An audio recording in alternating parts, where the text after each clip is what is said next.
Welcome to Permission to Shift, the show that helps you remove limits, transform fear, and get into a life you're excited to live. Today's guest is laraequy. LaRae was born and raised on a cattle ranch in Wyoming, where she learned many of the survival skills she would need as an FBI agent. As both a counterintelligence and undercover agent, she exposed foreign spies and recruited them to work for the U.S. government. Mental toughness was key to LaRae's success and survival, enabling her to dig beneath the surface of her targets, probe the unknown, and ultimately discover their identity without getting killed. From her personal experience, she has written 3 books and now speaks and trains organizations and individuals how to survive deceptive and unpredictable environments by developing the characteristics of a strong mind. LaRae, welcome. Thank you so much for joining me today.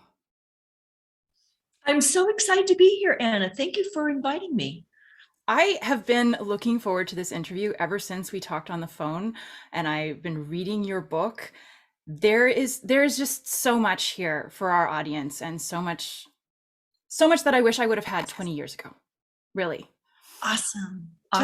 I wished I'd had that knowledge 20 years ago as well. One of those things where, as I look back over my life, I see the trends. I see what I could have done and how instinctively I reacted in a way that I was later able to unpack. So I'm so happy to be able to share that with folks. Mm-hmm. And for anyone who doesn't know who you are, this is the first time they're encountering you.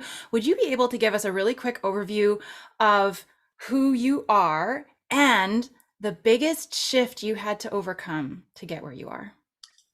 Absolutely. I was born on a remote cattle ranch in Wyoming and lived there until I left to go to school. And after I graduated from college, I thought, oh, you know what? Having been born on a ranch, I had no exposure to like fancy things and clothes and all that stuff. So when I got offered a position at a fancy department store, I snapped it up. I thought, oh man, this is my destiny. This is how I'm going to live my life, right? And I got into it and I just hated it. And I ended up as a buyer. And, at the end of each day, Anna, I'd come home and I'd ask myself, what I did today, I tried to persuade women to buy polka dot instead of stripe. I mean, it was just that inane for me. And I understand a lot of people love their career in retail, and that's awesome, but I didn't. So I went back to school at Arizona State University, and the FBI came on campus. And they were just, interviewing people, and they talked to me. I thought, well, maybe this will be more exciting than a job in retail, right? And, one of the things they really liked about me was that I did grow up on a cattle ranch in the middle of Wyoming, and I was unspoiled and I wasn't entitled, and I knew how to be gritty and survive. And they offered me a job. And so 24 years later, I retired. I spent most of that career as a counterintelligence and espionage agent in San Francisco. Mm-hmm. And what was that shift that you got to make? Was it the department store shift? Was that your biggest one? Or, I mean, in your book, there are so many.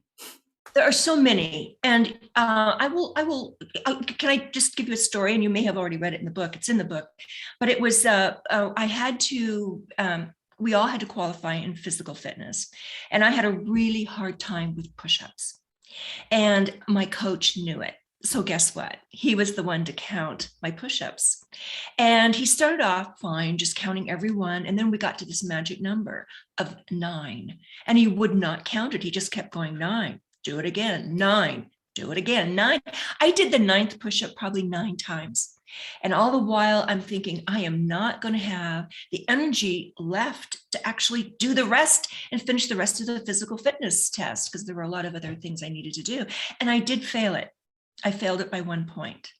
And I faced the very real possibility of being washed out of the FBI Academy. And this was kind of one of those enlightening moments where I said, oh crap, I am going to have to learn. I have to decide Is this what I really want to do? And it caused me and it just compelled me to really dig down on what I wanted in life. And I knew that I knew the FBI was my future. I knew I wanted to do something with my life that could help others, that would enlarge it in some way and help me find my place in the community that would, bring justice to people. And later, so I went back, I practiced, I did graduate from the academy, but later I learned that internally FBI stands for fidelity, bravery, and integrity. And I knew that those were values that I could really live by. And I understood then the pull. I understood it was more than just, I didn't want to even carry a gun, but I had to. It was more than that. It was the values that the FBI stood for. And those values are the very same things I learned on that cattle ranch in Wyoming, just keeping cattle alive in the winter. The winters were intense. So those were values I grew up with. And that was a huge shift for me. But there have been many in my life, but I'd say that might be the one I really think about the most. And it's interesting that you talk about how he was repeatedly saying the number 9, the number 9. And when I'm looking at that, my thoughts are, what the hell? What the hell? And right away, you want to go into that victim. And I know you talk a lot about the victim mindset in the book. Let's dig into that a little bit. Yeah, I am so tired of people who whine and complain that their life isn't perfect. Because guess what? Nobody's life is perfect. That's just reality. I mean, there are enough legitimate victims out there that your sorry ass problems don't amount to a hill of beans. Not in reality. It's up to you and only you to figure out how to overcome whatever obstacle is in your way. And I just call it mental toughness for wimps, because you can choose. It's a choice. It's always your choice. You can wimp out and moan and complain and blame others, or you can find that strength within yourself to understand yourself well enough to know really what drives you. And I would say this, unless you really know what drives you and where your values are and what gives your life meaning, you'll always be in some sort of lost cesspool out there, sort of grabbing on to whatever is flashy, whatever grabs your attention. And that's another problem I have with this happiness thing that's going on. Everyone, you want to be happy. Let's be happy at all costs. And it doesn't matter how you treat people or, how you get there, just as long as you're entertained and you're happy. And that stuff is great. We need happiness in short bursts. My little dog, my little Labradoodle, who's sitting right there, he brings me so much happiness. But joy and contentment are the things that I would just encourage people to dig a little deeper for, to understand those things, which will last in the long term. And they aren't just fleeting moments of happiness. I know you talk also a lot about, and we're talking about happiness, so I'm digging in on this one because there's a very big difference between happiness and false happiness, like that inauthentic, what you just said, whatever I'm doing to somebody else makes me happy. Does it though?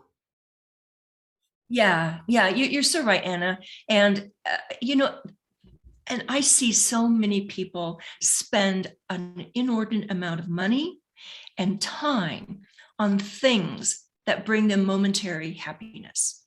And they sort of act like that's the purpose of life, is to be happy all the time. And I mean, that's just a spoiled, entitled, really kind of creepy way to look at life, to be honest. I mean, if it's all about you and what brings you joy, happiness, at some point, and it will happen in life, you will be faced with something that's bigger and uglier than you. And you're going to have to figure out, what do I really believe in? Am I willing to go to the effort and to the end of the road to really overcome this? And to do that, and you need the mental toughness. I mean, mental toughness is really, this is it. You change your mindset, you change your behavior, you change the outcome. It's just that simple. And so many people right now, it's so fashionable. It's all about selfies and it's all about making me look good and I'm so cool kind of culture. And that is about as vacuous as and shallow as any romance novel you'll read. I mean, it's just out there. It's like, it's all about me. And at some point, somebody or something is going to remind you it's not really all about you. It's about the community at large. It's about doing something that means something to you. I mean, that's the only way you can be your best self. I mean, when you really ask yourself, how can you be your best self? You need to dig down and find out really what it is, the resilience, the courage, the grit to keep moving forward. I really like what you said there, and I want to bring us to this and chat about this a little bit. It's people making it all about them, but the internal journey is all about you. But there's a difference between externally trying to get people to make it all about you, someone else to make it all about me, and me making it all like an internal journey. Does that make sense?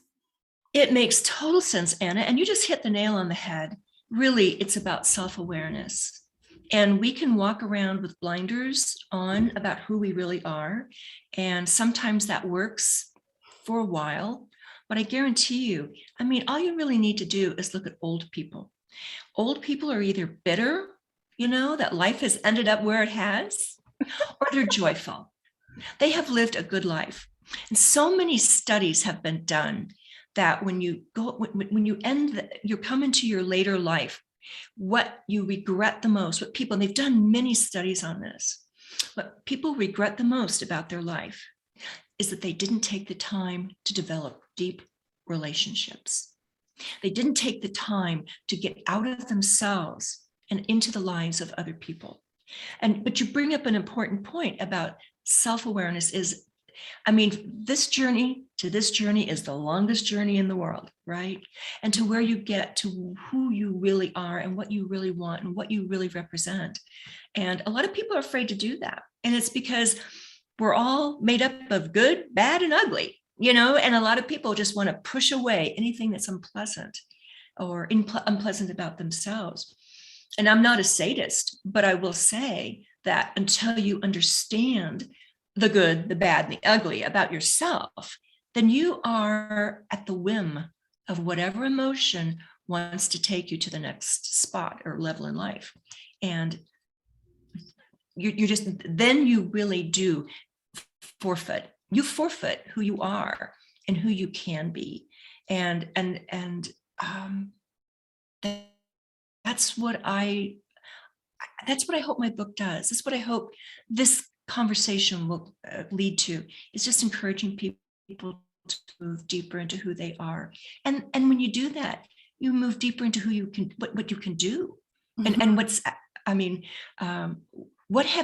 The biggest question I ask myself is, where have I resisted the call to go beyond where I am right now? When have I done that?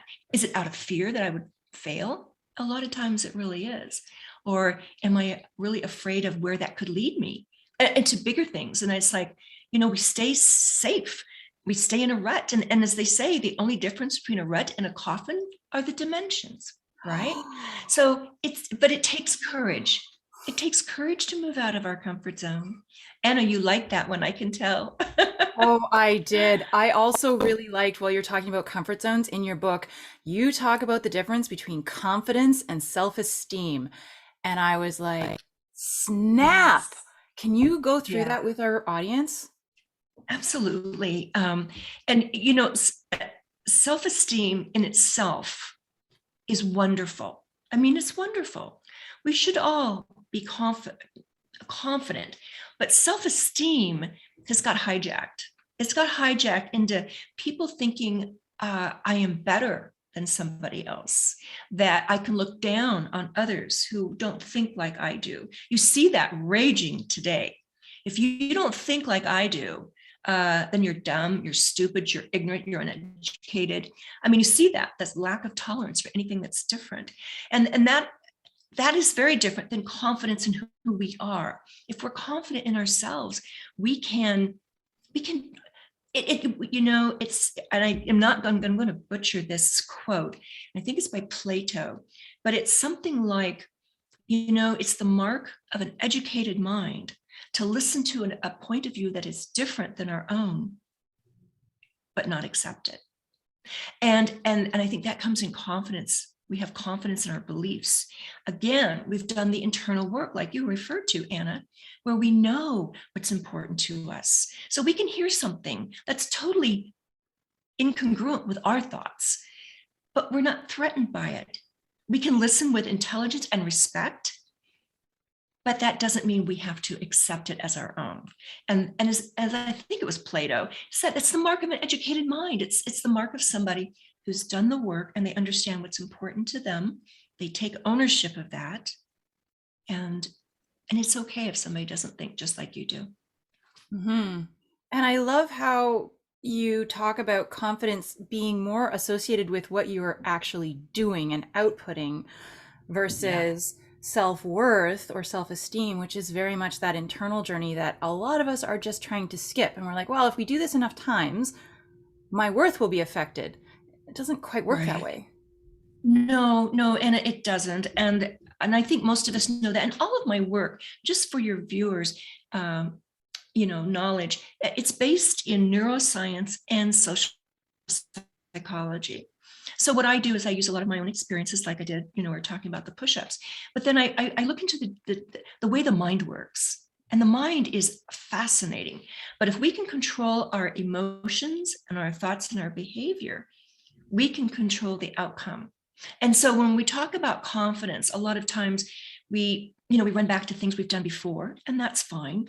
And I always say, talking about that comfort zone and building confidence, it's truly a belief that I know what I can do. And maybe I know my limits too. That doesn't mean I need to stop there, but I know that I need to work on those areas.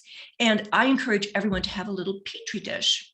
And a petri dish is just that little group of things and activities of which you're not an expert in.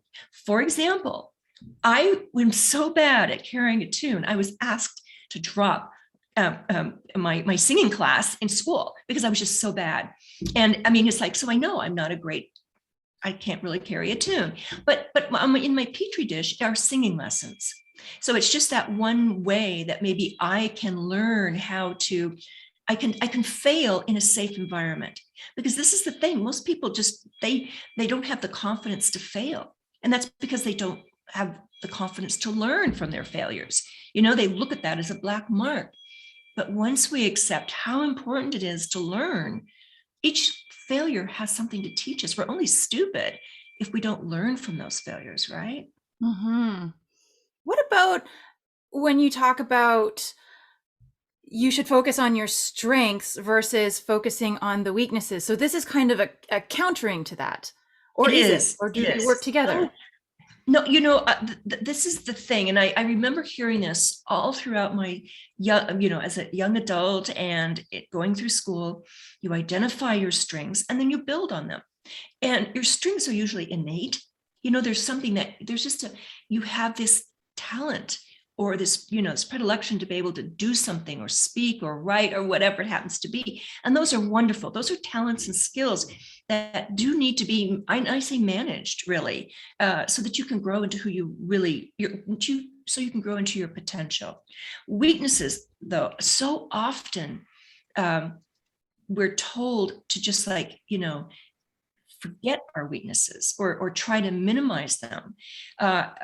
Or work with them. You know what I mean? It's like, oh, you're weak in this area, so spend time. Coaches are really, unfortunately, pretty good at this. If you're not good at public speaking, then do a lot of public speaking. You know what I mean? It's like work and develop those weaknesses.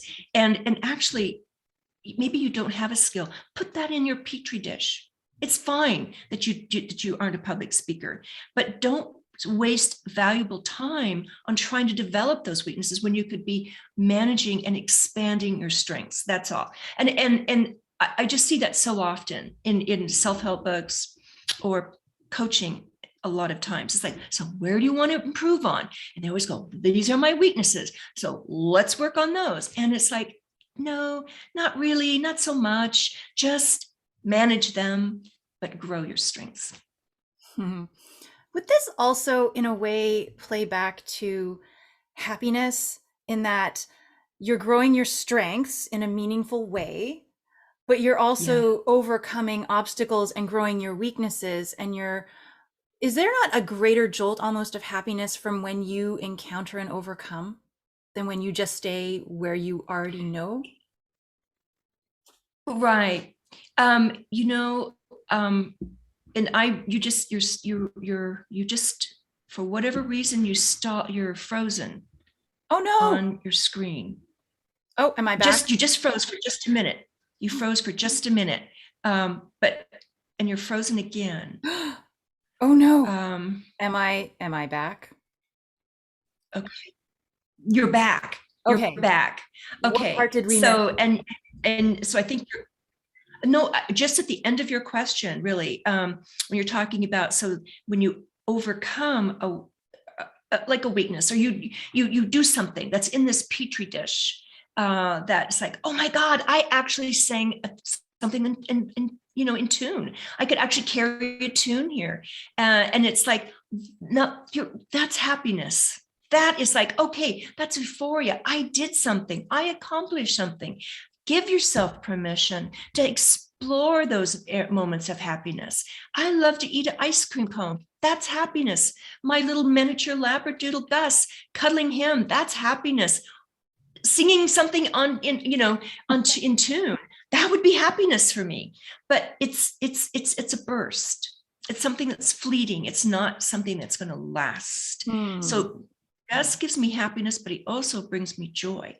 That's my little dog, Gus. I mean, I'm just saying, I can enjoy who he is, and I can be content with him in my presence. But when he comes up and gives me a kiss in the face, that's happiness. But it's important, I think, for your viewers to understand the distinction between the two. Yeah. And I mean, so much of today's rhetoric, so much of today's, they just shove at you, is like, be happy, whatever it takes. And you get bored with your spouse, dump them and get somebody else. You don't like your job, just move on.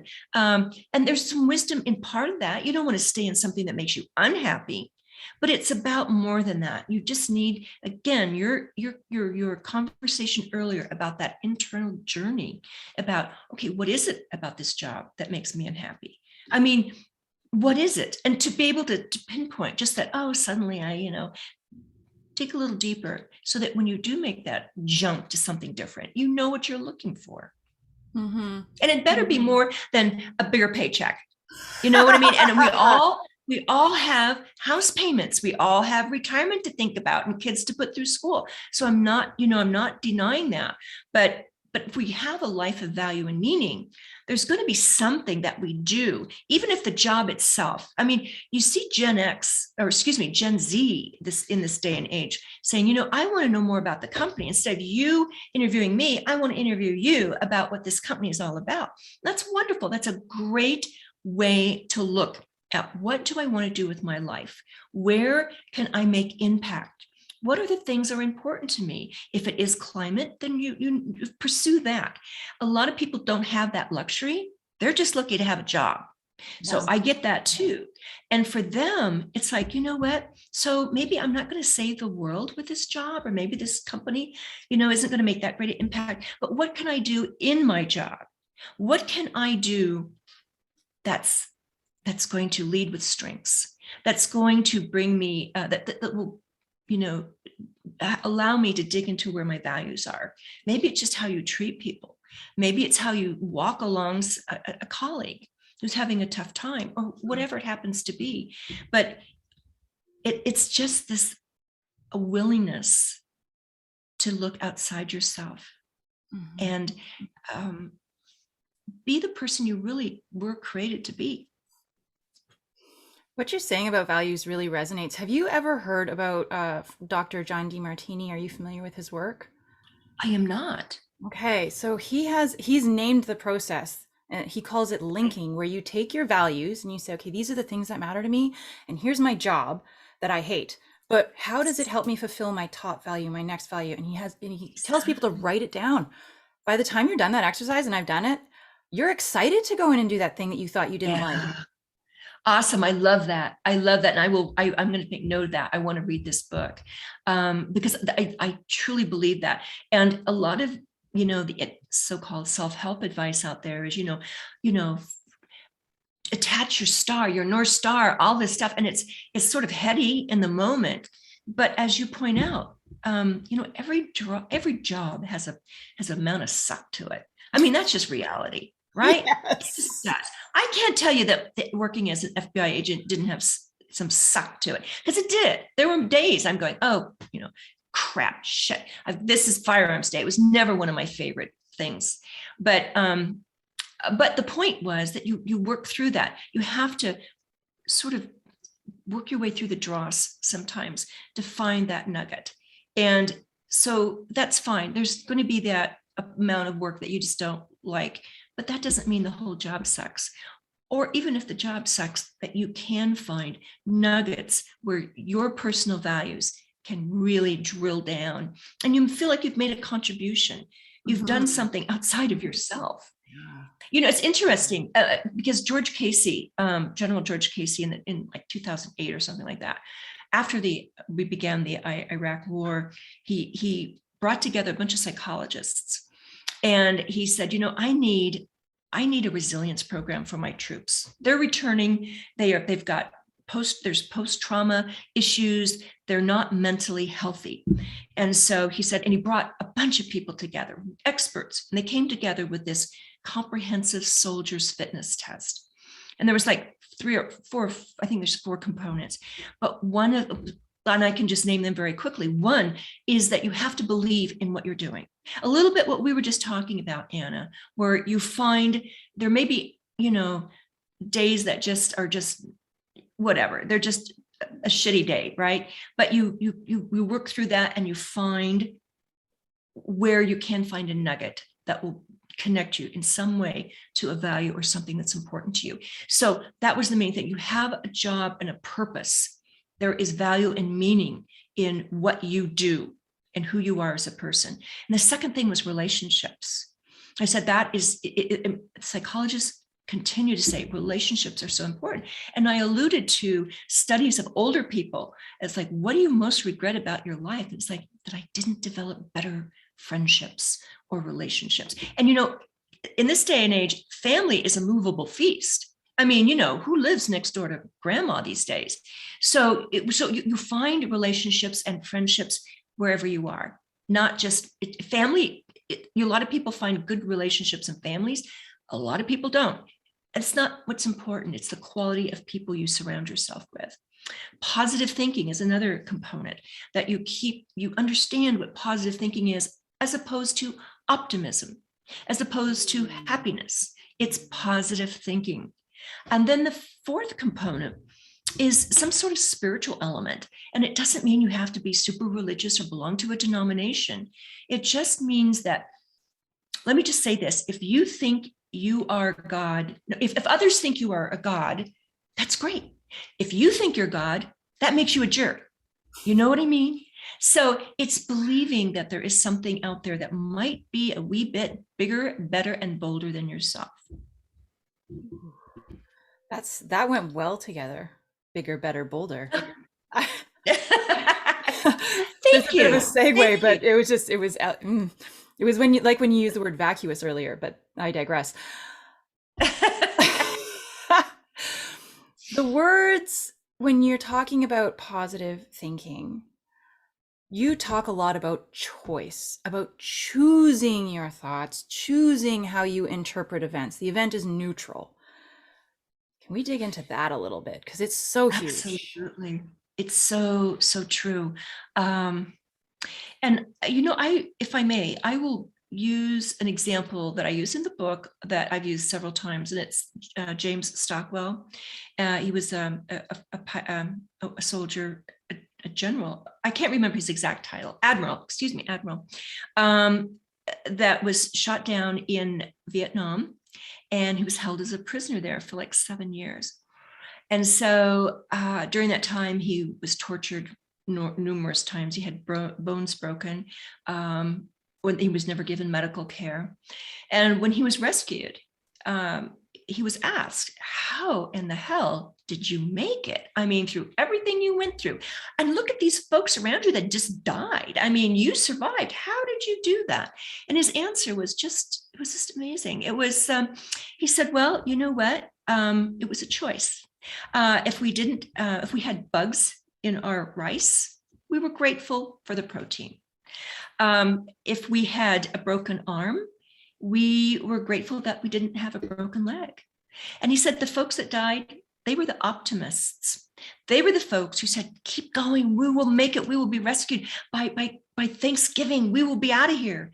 Thanksgiving would come and go. And then they would say, hey, you know what, keep it up, because by Christmas, they'll come and get us. Christmas would come and go. And then Easter, the same thing. Keep up this. And he said, and then it'd be Thanksgiving again. And he said, you know, those folks just died of a broken heart. They just made a choice to not look for what was good in their circumstances. And believe me, they had very little to look for for the good. It wasn't exactly expansive, right? And he said, so I was just a positive thinker. He said, and Viktor Frankl said something very interesting. He said, when we can no longer change our circumstances, we are challenged to change ourselves.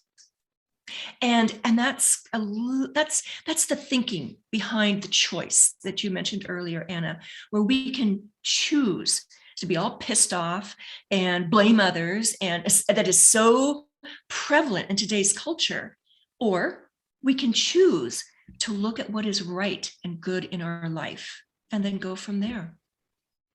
And bringing that back, oh, sorry, keep going. No, that's fine.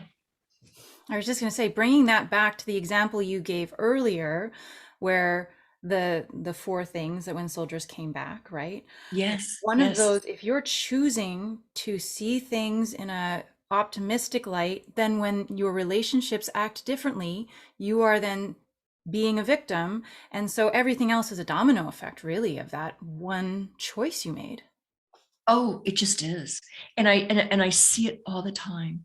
I see it in politics. I see it in the news. I mean, and this is the thing. I mean, getting back to the brain for just a minute, talking about the choices we make. Our brain is hardwired for survival. Neuroscientists know this. We instinctively know this. Yep. So and it's for good reason. Back in the day when saber-toothed tigers were looking for lunch, we ran. I mean, it's how we survived, right? Yep.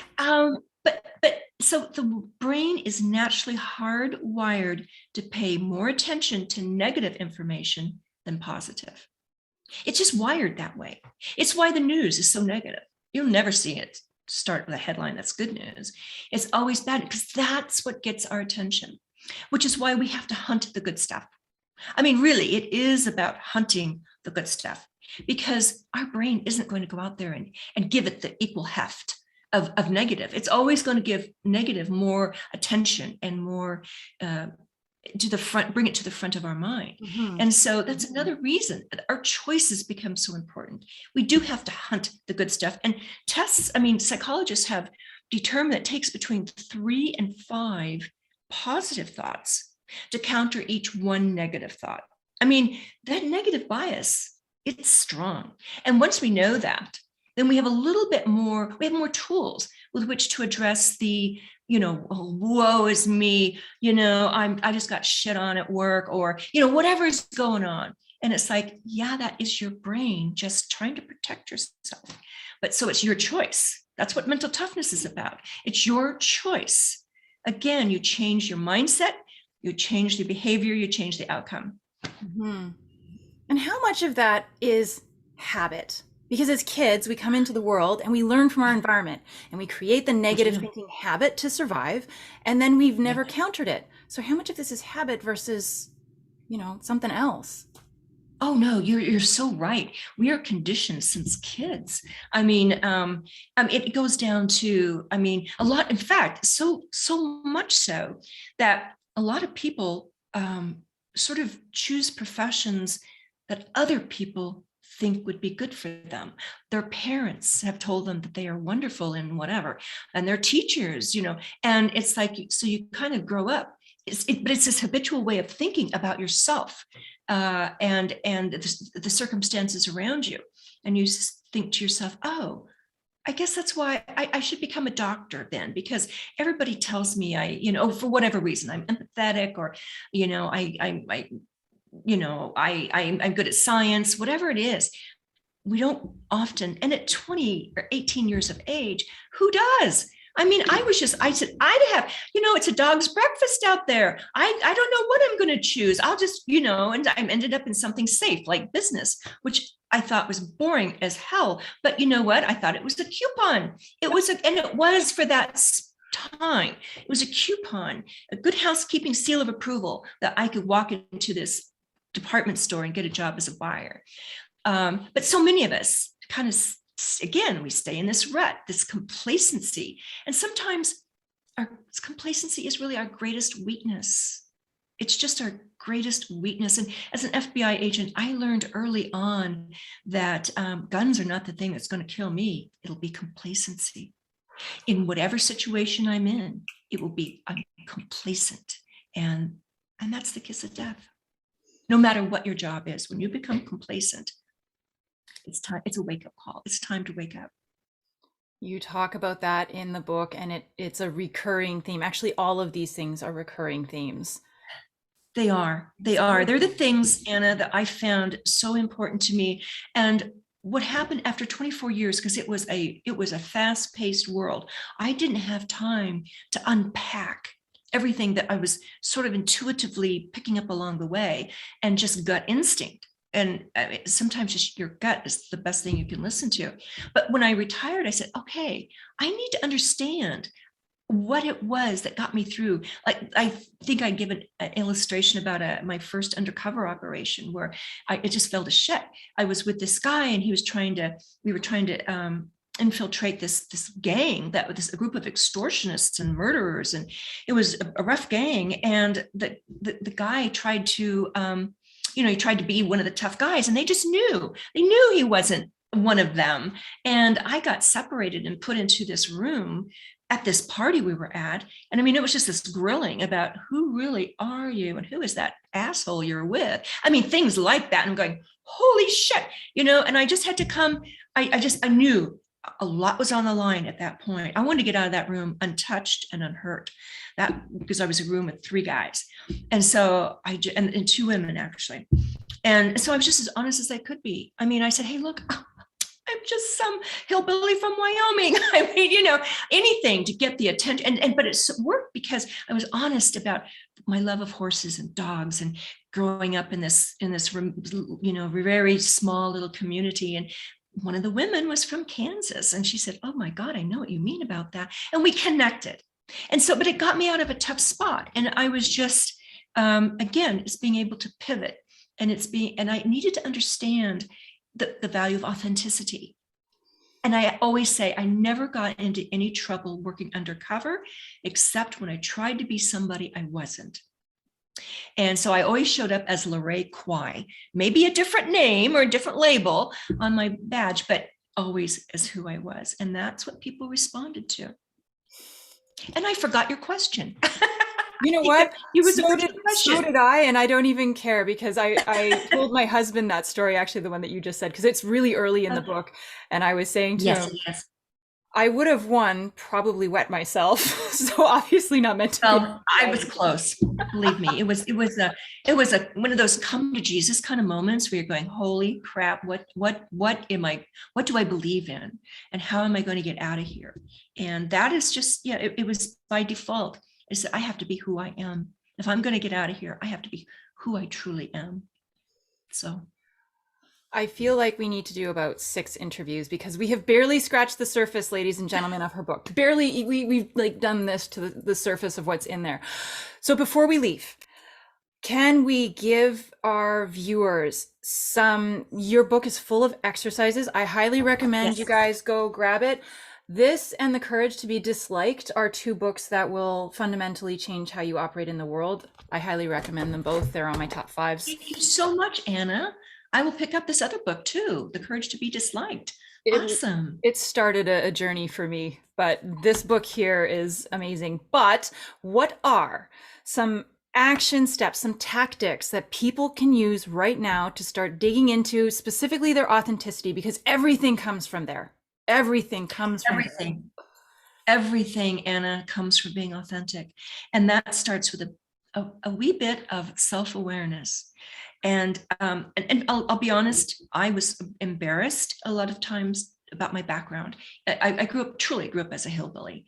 And I mean, I was just a very remote cattle ranch. I had no social skills. So it was becoming honest with myself and accepting who I am. Again, that good, the bad, and the ugly, and being okay with it and not judging yourself. I mean, I think that would be my first encouragement, words of encouragement, is get to know the most important person in your life, and that is you. And wherever you are, there are going to be all three, good, bad, and ugly. So it's okay, because we are all there. And if you start to look at somebody else and you think you have, you wish they had their lifestyle, dial back, just dial back and realize that they are wrestling with the same things you are. So self-awareness, if you're going to be authentic, it's a way to look at yourself honestly without judging yourself. And the other thing I would ask people to do or encourage people to do is update your stereotypes, because the person you are misjudging might be yourself. Because we stereotype ourselves. And again, that's just a box. It's that rut we were talking about earlier. And again, more self-awareness and more being comfortable with who you are. I am not perfect. I am working on so many areas of my life, but at least I'm aware of them. And I got to say, you know what? When you put a light when you let in light, that's where hope is. That is exactly where hope resides, when you bring in the light. So those two steps, I think, are just essential. And as far as being authentic, my personal tool is a journal. Everybody does it differently. I journal. I love to journal. I also like to read. And if you read good books and not junk, there's a lot of crap out there that passes for self-help. And I'm just saying, the only people that are benefiting from that are the people who wrote them, because you're paying your dollars to read them. So, I mean, trying to skip a lot of that shit stuff. And, but work on ways and read things or write or paint, however you can express yourself, that's just uniquely you, that helps you understand who you are. A lot of people meditate. And I think that's another wonderful way of just quietness. It doesn't have to be an hour long. You don't have to go around holding your thumbs together, but just a way that you can just sit and be with yourself. And that's huge. LaRae, thank you so much for your time. Thank you, Anna. I enjoyed this so much. Oh, so it was did just I. wonderful chatting with you, getting to know you. Oh, and I hope we can do this again really, really soon. For anyone who's looking to contact LaRae, how would they get in touch with you? You know what? My name, laraequy.com or laraequy@gmail.com.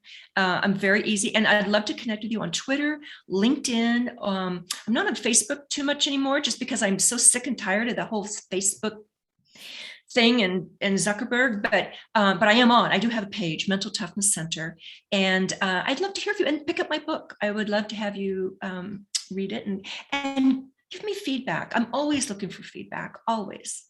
Amazing. There's also a mental toughness quiz that you guys can take. That is online. Highly it is. It's evidence-based.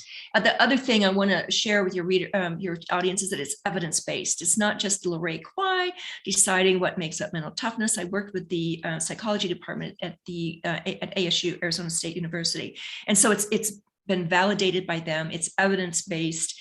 It's free. It'll give you a pretty comprehensive overview of how you regulate emotions and your thoughts and your behavior, because they're all interrelated. Again, all elements of mental toughness. Awesome. Awesome. Thank you. Loved you, Anna. Love you. I love you too. It has been such a delight. Thank you so much. And guys, go visit those links. They'll all be down below. Have a great day, LaRae. You too. Bye.